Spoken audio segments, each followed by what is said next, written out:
Hey guys, today we're going to be taking a look at the Magicforce 108 key full-size mechanical keyboard with Gateron switches, white keys, and white backlighting. Let's get to it. This is actually the keyboard from my intro video. I've owned this keyboard for about a year and a half and bought it almost entirely for its aesthetics to match my black and white NZXT case build.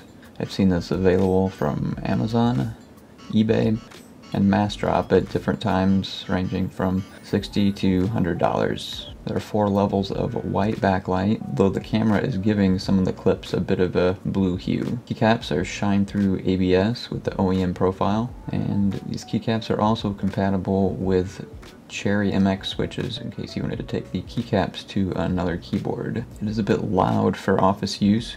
It does seem a bit louder than my Corsair K70 with Cherry MX brown switches, but I do enjoy it for gaming.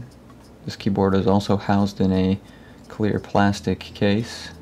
Though this is not aluminum case like some other keyboards, it still feels very solid. Along the bottom of the keyboard are some very small rubber feet, so it does not tend to shift or move around on most surfaces. Look at the profile of the keyboard, you can tell there is no feet, so this is basically what you get. However, it's very comfortable as is. So, 1.5 years later, do I still like this keyboard? Yes, I do. Would I recommend buying it today, and would I buy it again? Well, maybe.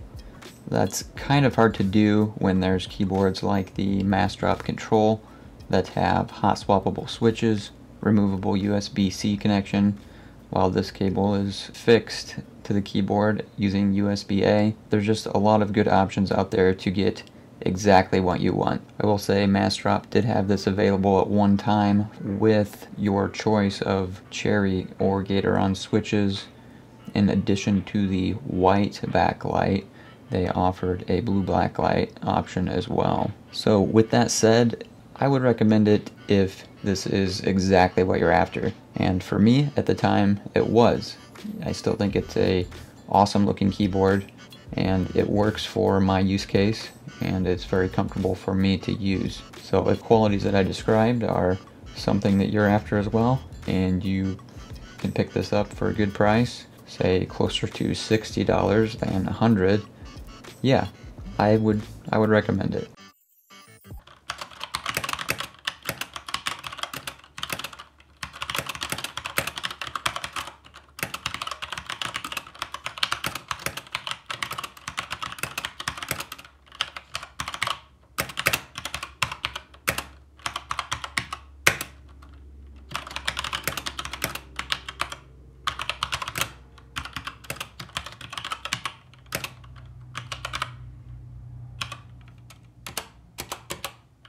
Thanks for watching, guys. Till next time.